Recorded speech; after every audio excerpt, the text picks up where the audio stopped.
I remember that afternoon clearly. The sunlight was pouring through the kitchen window, soft and golden, the kind of light that makes everything feel warm and safe. I was standing by the stove, stirring chai the way I always did, slowly, carefully, making sure the ginger released its heat and the cardamom opened just right. The house smelled like comfort, like home. I heard her heels before I saw her. Sharp, deliberate clicks against the marble floor. Iman walked into the kitchen, her phone in one hand, her designer purse dangling from the other. She glanced at me and for just a moment I thought she might smile. Maybe even say thank you. But she didn't. Instead she stopped, looked me up and down and said it. You know, Amy, you really should update your wardrobe. You dress like someone who works here. Not someone who lives here. The words landed softly. Too softly. Like a knife wrapped in silk. I didn't move. I just kept stirring the tea, watching the surface swirl and steam.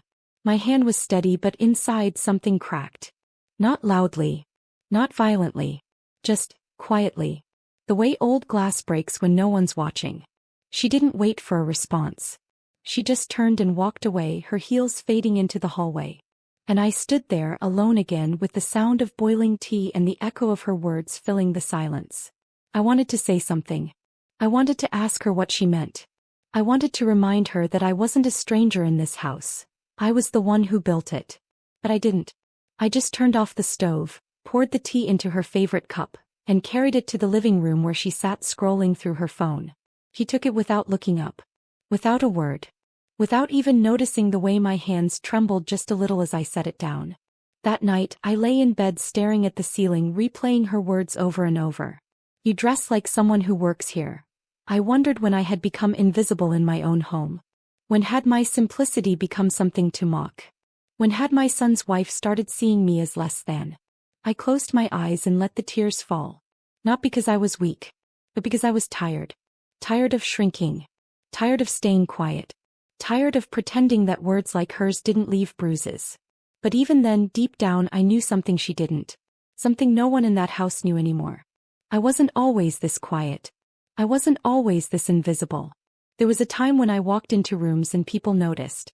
When I wore elegance like a second skin. When I didn't apologize for taking up space. And maybe, just maybe, it was time to remind them. People forget so easily. They forget where you came from. What you sacrificed. Who you were before you became what they needed you to be. I wasn't born into softness. I wasn't raised to stay quiet. My father owned a textile business and my mother ran one of the most respected boutiques in the city. I grew up surrounded by fabrics. Silk, chiffon, organza, velvet. I learned early that clothes weren't just things you wore. They were statements. They were art. They were identity. By the time I was 22, I had opened my own boutique. See her collections. It wasn't large, but it was mine. I curated every piece myself. Saris from Banaras, lehengas from Jaipur, jewelry from Hyderabad. Women came from across the city to shop there. They trusted my eye, my taste, my sense of elegance. I remember the way I used to dress back then. A different sari every day. Deep emerald greens, ruby reds, midnight blues. Gold bangles that timed softly when I moved. Earrings that caught the light. I didn't dress to impress anyone. I dressed because it made me feel alive. Powerful. Present. And then I met Tark. He wasn't flashy. He wasn't loud. He was a quiet man with kind eyes and a steady heart. He loved me not because of how I looked but because of how I saw the world. He used to say I had a way of turning ordinary moments into something beautiful. And maybe that's why I fell in love with him too. We got married. We built a life. And when our son Hamza was born, I thought my world was complete. But life has a way of breaking you when you least expect it. Tarek died when Hamza was only 5 years old. A sudden heart attack. No warning. No goodbye. One moment he was there and the next he wasn't. I became a widow at 30. And in that grief I made a choice. I closed the boutique. I put away the designer saris. I locked up the jewelry. I became a mother first. A woman second. I raised Hamza alone. I cooked his meals, attended his school events, stayed up late helping him study. I wore simple cotton saris because they were easy to wash, easy to move in, easy to forget. I stopped accessorizing. Stopped styling my hair. Stopped caring about how I looked. Not because I had lost myself, but because I had chosen something bigger than myself. My son. And I thought that would be enough. I thought that when he grew up, when he built his own life, he would remember. He would see. He would understand. But he didn't. And neither did she. Iman came into our lives like a storm dressed in designer labels. She was beautiful, I'll give her that. Tall, sharp features, always dressed immaculately. Her makeup was flawless, her hair always styled, her nails always done. She carried herself like someone who had never been told no. Hamza was smitten. He met her at a corporate event, and within 6 months they were engaged. I was happy for him. I wanted him to find love. To build a family. To be happy. But from the very beginning I felt it. That subtle coldness. The way she looked at me, not with warmth but with judgment. Like I was something to be tolerated, not respected. At first it was small things. She'd rearrange the kitchen without asking. She'd make comments about how old-fashioned the house was. She'd suggest I update my wardrobe, my hairstyle, my way of doing things. I let it go. I told myself she was adjusting. That she was young. That she didn't mean it. But deep down I knew. She saw me as competition. As a threat. As someone standing in the way of her becoming the queen of this household. And so she started to push. Subtly at first. Then more openly.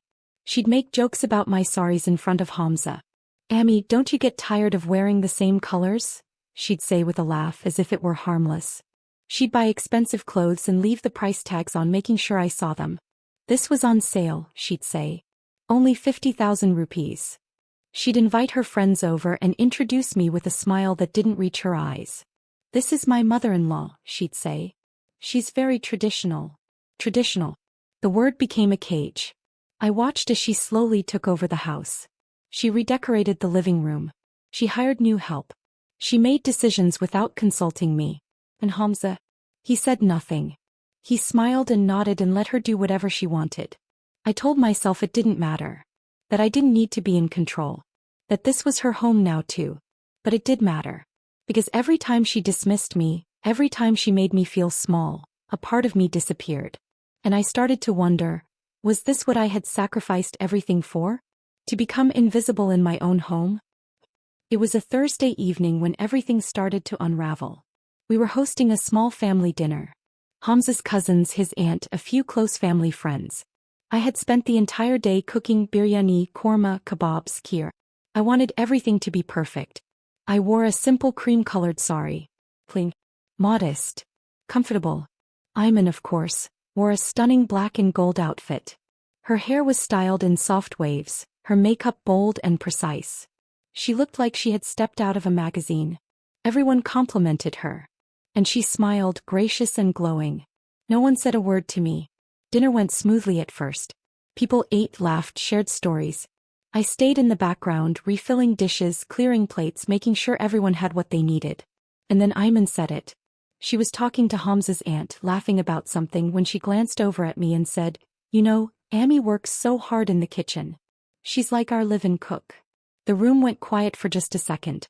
Then someone laughed nervously and the conversation moved on. But I heard it. And I felt it. Live-in cook. I set down the serving spoon and walked into the kitchen. I stood there, hands gripping the edge of the counter, trying to breathe. Trying not to cry. Trying not to scream. Hamza came in a few minutes later. "Amy, are you okay?" I looked at him. My son. The boy I had raised.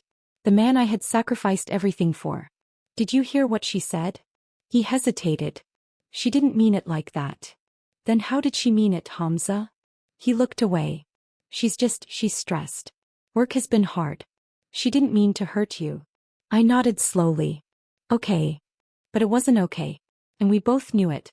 That night, after everyone left, I sat alone in my room. Thought about Tarek. About the life we had built. About the woman I used to be. And I made a decision. I wasn't going to stay silent anymore. The storage room was at the far end of the house, down a narrow hallway that no one used anymore. The door was old, the lock slightly rusted. I hadn't opened it in years. I stood there for a moment, key in hand, remembering the last time I had been inside. It was the year after Tarek died. I had packed everything away. My saris, my jewelry, my bags, my shoes. I told myself I didn't need them anymore. That they belonged to a different version of me. A version that no longer existed. But as I turned the key and pushed open the door, I realized something. She had always existed. I had just forgotten her. The room smelled faintly of sandalwood and old fabric. Dust particles floated in the air, caught in the sliver of light from the hallway. I stepped inside and pulled the chain on the overhead bulb. And there was my past. Carefully folded, neatly stored, waiting. Rows of saris hung on a wooden rack. Kanjivaram silks, Banarasi brocades, soft chiffons with delicate embroidery. On the shelves were boxes of jewelry, gold necklaces, jhumkas, bangles, tikkas. Designer handbags sat on the top shelf, still wrapped in dust covers. Shoes lined the bottom, heels, jutties, embroidered flats. I ran my fingers over the fabric of a deep maroon sari. It was heavy, rich, elegant. I remembered buying it, wearing it to a wedding, feeling like royalty.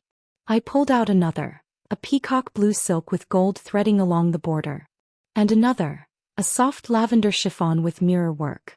One by one I took them out. I laid them on the old wooden table. I opened the jewelry boxes and watched the gold gleam under the dim light. And for the first time in years I smiled. Not because I wanted to prove anything, but because I remembered who I was. I spent the next 2 days quietly preparing. I didn't tell anyone what I was doing. I didn't announce anything.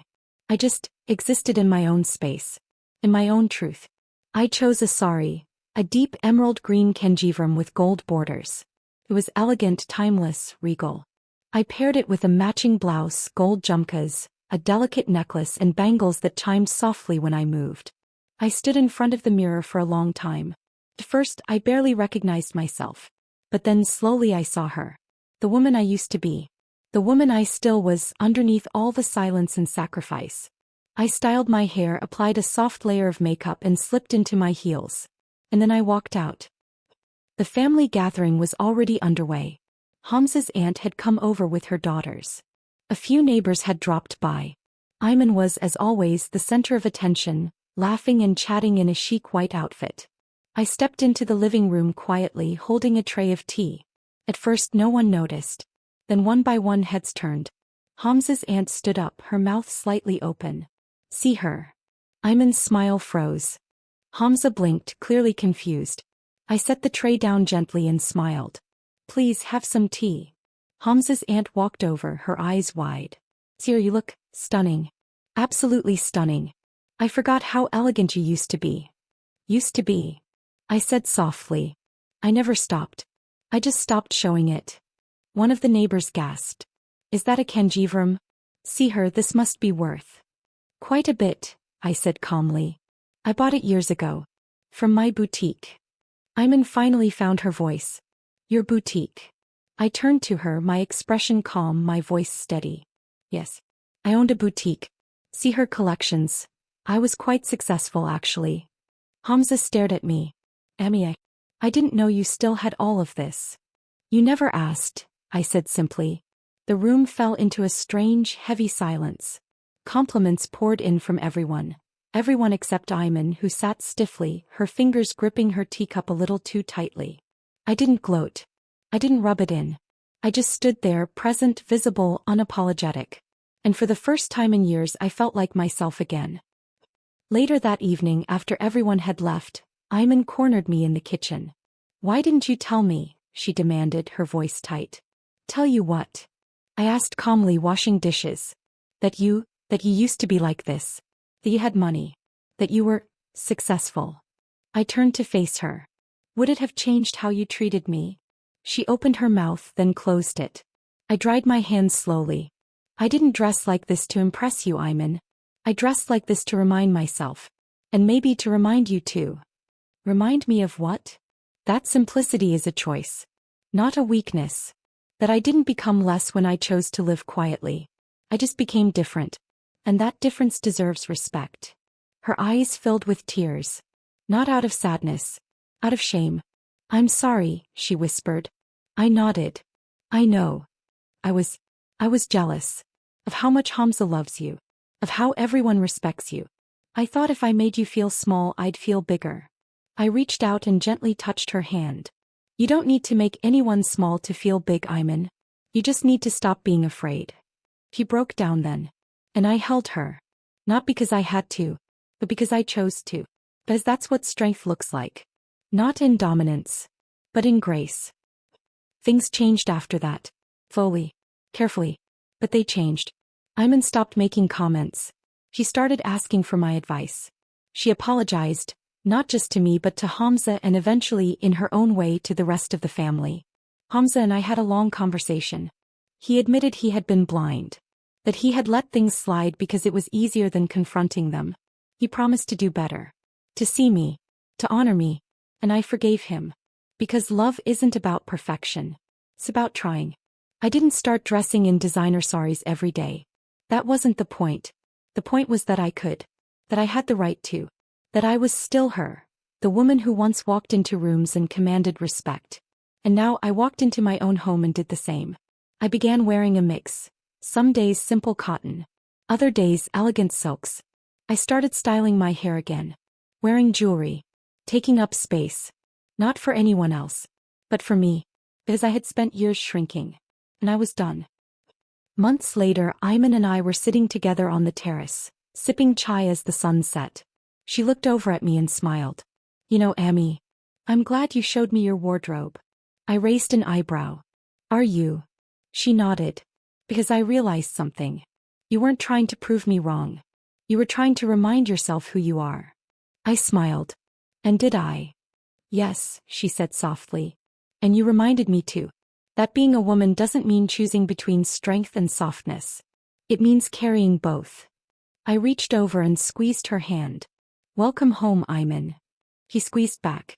And for the first time since she had walked into this house, it truly felt like home for both of us. I still think about that day sometimes. The day she told me I dressed like a maid. The day something inside me broke and then rebuilt itself stronger than before. I don't regret the years I spent in simplicity. I don't regret the sacrifices. I don't regret the quiet. But I also don't regret stepping back into my light. Because I learned something important. You don't lose yourself by being humble. But you do lose yourself if you forget you're worth remembering. I am her. I am a mother. A widow. A woman who once owned a boutique. A woman who chose simplicity. A woman who reclaimed her elegance. I am all of it. And I don't apologize for any of it anymore.